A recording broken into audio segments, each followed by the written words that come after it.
বাংলাদেশ সামরিক বাহিনী অসংখ্য সমরাস্ত্র অপারেট করে, তবে অনেক সমরাস্ত্র অপারেট করলেও তা কখনোই প্রকাশ্যের সামনে अस्सलामुअलैकुम वीवर, फिर से बहुत ही ज्यादा इम्पोर्टेंट और बहुत ही ज्यादा नॉलेजेबल वीडियो आप लोगों के लिए लाए हैं। बांग्लादेश के ऐसे वेपन जो आज तक किसी ने देखे नहीं, इस बहुत ही ज्यादा सीक्रेट किस्म के वेपन आप लोगों के साथ शेयर करने वाले हैं। जो बांग्लादेश की आर्मी के सीक्रेट वेपन है उसकी वीडियो आप लोगों के लिए लाए हैं। अभी तक आप लोगों ने हमारे चैनल को सब्सक्राइब नहीं किया हुआ तो जल्दी से हमारे चैनल को सब्सक्राइब कर लीजिएगा। Without wasting the time video को स्टार्ट करते हैं।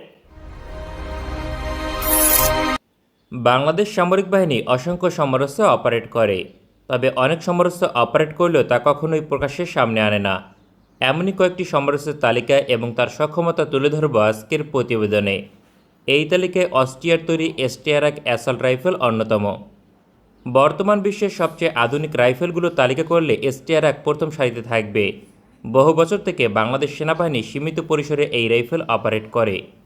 একাধিক সূত্র নিশ্চিত করেছে বাংলাদেশ সেনাবাহিনী এই রাইফেল অপারেট করে, তবে কখনোই কোনো ছবি প্রকাশিত হয়নি। সাধারণত বাংলাদেশ কোনো সমরাস্ত্র অপারেট করলে তার ছবি প্রকাশিত হয়, তবে এসটিআরএক অ্যাসল্ট রাইফেল এক্ষেত্রে ব্যতিক্রম। বাংলাদেশ সেনাবাহিনী কেন এই রাইফেল সম্পর্কে তথ্য প্রকাশ করছে না তা নিশ্চিত করে বলা সম্ভব নয়, কারণ এটি গেম চেঞ্জার কিংবা স্পর্শকাতর কোনো সমরাস্ত্র নয়। তবে একটি কারণে এমনটি হতে পারে, বাংলাদেশ সীমিত পরিসরে এসটিআরএক অ্যাসল্ট রাইফেল অপারেট করে, সুতরাং স্পেশাল ফোর্সের প্রশিক্ষণ প্রদানের জন্য ব্যবহার হয়। বাংলাদেশ সামরিক বাহিনী উপযুক্ত কারণে হয়তোবা এসটিআরএক অ্যাসল্ট রাইফেল প্রকাশ্যে আনেনি, তবে এখনও পর্যন্ত বাংলাদেশের সবচেয়ে আধুনিক অ্যাসল্ট রাইফেল এসটিআরএক। এই রাইফেলের ফায়ারিং রেঞ্জ সর্বোচ্চ 2.7 কিলোমিটার পর্যন্ত, তবে ইফেক্টিভ রেঞ্জ 300 মিটার। প্রতি মিনিটে সর্বোচ্চ 750 রাউন্ড বুলেট ফায়ার করতে সক্ষম। এই রাইফেলের সবচেয়ে গুরুত্বপূর্ণ দিক অসাধারণ কমফোর্ট। পৃথিবীর আর কোনো রাইফেল অপারেট করে এত বেশি কমফোর্ট পাওয়া সম্ভব নয়। স্পেশাল অপারেশনের ক্ষেত্রে এসটিআরএক অ্যাসল্ট রাইফেল একটি গুরুত্বপূর্ণ হাতিয়ার, কারণ 1977 সাল থেকে এই রাইফেল সফলতার সঙ্গে সার্ভিস দিচ্ছে। বিশেষ করে শক্তিশালী দেশগুলোর স্পেশাল ফোর্স অপারেট করে। বাংলাদেশ ক্রস কান্ট্রি অপারেশনে স্পেশাল ফোর্স এই রাইফেলটি অপারেট করতে পারে। এছাড়া গোপনীয় সমরাস্ত্রের তালিকা রয়েছে Cronus land radar system.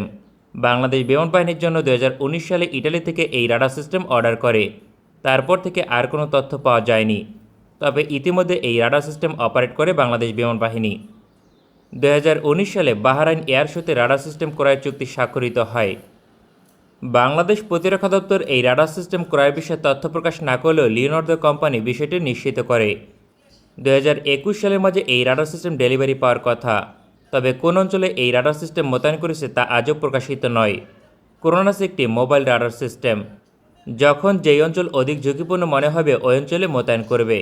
250 kilometre রেঞ্জের এই রাডার সিস্টেম অত্যন্ত কার্যকর, কেননা অ্যাক্টিভ রাডার সিস্টেম, ফলে স্টেল টার্গেটকেও শনাক্ত করতে সক্ষম, যেমন মিসাইল, যুদ্ধবিমান কিংবা ড্রোন।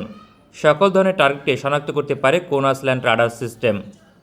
তবে বাংলাদেশ প্রতিরক্ষা দপ্তর প্রকাশিত না করার পেছনে বেশ কয়েকটি কারণ থাকতে পারে। প্রথমত, কোন অঞ্চলে মোতায়েন করেছে তা প্রকাশ করতে আগ্রহী নয়।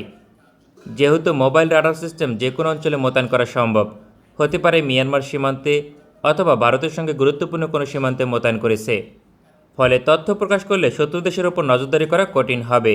তাই Bangladesh Cronus radar system operate করেও তা প্রকাশ করে না। বাংলাদেশের গোপনীয় সমরাস্ত্রের তালিকায় সবচেয়ে এগিয়ে RBS-70 MANPAD air defence system. পৃথিবীর সবচেয়ে আধুনিক ম্যানপ্যাড এয়ার ডিফেন্স সিস্টেম বলা হয় RBS-70-কে। এটি সুইডেনের তৈরি একটি কাঁধে বহনযোগ্য আকাশ প্রতিরক্ষা ব্যবস্থা। এই ধরনের এয়ার ডিফেন্স সিস্টেম যুদ্ধকালীন সময় গেম চেঞ্জার ভূমিকা পালন করে। ইউক্রেন যুদ্ধে ম্যানপ্যাড এয়ার ডিফেন্স সিস্টেম সফলতার বিষয়টি নতুন করে প্রমাণ করেছে। 2018 সালে বাংলাদেশ সেনাবাহিনী একটি টেন্ডার আহ্বান করে, যেখানে জয়লাভ করে সুইডেনের RBS-70 MANPAD air defence system. পরিকল্পনা অনুযায়ী 200 থেকে 300টি লঞ্চার কিনেছে বাংলাদেশ, তবে এই চুক্তির পরবর্তী সময় কত সালে ডেলিভারি পেয়েছে তা প্রকাশ করেনি।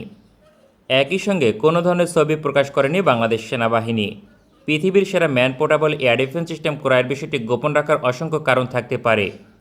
যুদ্ধকালীন সময় শত্রু দেশকে চমকে দিতে এই অস্ত্রটি গেম চেঞ্জার হতে পারে, কারণ সংখ্যার দিক থেকে যথেষ্ট পরিমাণে কিনেছে, যা দিয়ে মিয়ানমার এবং ভারতের বিশাল অঞ্চল কভার করা সম্ভব। বাংলাদেশ সেনাবাহিনী যে কয়টি হাতে গোনা আধুনিক কোয়ালিটির সমরাস্ত্র অপারেট করে তার মাঝে RBS-70 প্রথম সারিতে থাকবে। কারণ এটি পৃথিবীর সবচেয়ে আধুনিক এবং মানদণ্ড। বেশিরভাগ রেফারেন্স অনুযায়ী সুইডেনের man portable air defence system সবচেয়ে আধুনিক, তাই শত্রু দেশকে চমকে দিতে গোপনীয়তা বজায় রাখতে পারে। এই এয়ার ডিফেন্স সিস্টেম কাঁধে বহনযোগ্য হলেও 9 কিলোমিটার দূরে লক্ষ্যবস্তু ধ্বংস করতে সক্ষম। প্রতিপক্ষের যুদ্ধবিমান, ড্রোন কিংবা সাবসোনিক মিসাইলকে ধ্বংস করতে পারে। তবে বাংলাদেশ সেনাবাহিনী কোন অঞ্চলে এই ম্যানপ্যাড এয়ার ডিফেন্স সিস্টেম মোতায়েন করেছে তা নিশ্চিত করে বলা কঠিন। সম্ভবত এই পর্যন্ত কোনো অঞ্চলে মোতায়েন করা হয়নি। বাংলাদেশ সেনাবাহিনী তার অস্ত্র ভাণ্ডারে মজুত করে রেখেছে, উদ্দেশ্য যুদ্ধকালীন সময় ব্যবহার। तो वीवर ये हैं बांग्लादेश की आर्मी के सीक्रेट वेपन, जो बहुत ही जबरदस्त किस्म के वेपन है। आई होप बांग्लादेश इससे भी ज्यादा एडवांस किस्म के वेपन आने वाले वक्त में बाय करे और अपनी आर्मी को दुनिया की स्ट्रॉन्ग आर्मी बनाने के लिए डॉक्टर मोहम्मद यूनुस जो हैं वो एक रोल अदा करें। पाकिस्तान और बांग्लादेश मिलकर बांग्लादेश की आर्मी को इंशाल्लाह बहुत ही ज्यादा स्ट्रॉन्ग बनाएंगे और बांग्लादेश की भी आर्मी का एक नाम होगा। बांग्लादेश की आर्मी बहुत ही ज्यादा स्ट्रॉन्ग होती भी जा रही है। अगर आप लोगों को मजीद इंफॉर्मेटिव वीडियो देखनी है तो जल्दी से हमारे चैनल को सब्सक्राइब कर लीजिएगा। मिलते हैं आपसे नेक्स्ट वीडियो में इंशाल्लाह, तब तक के लिए अल्लाह हाफिज।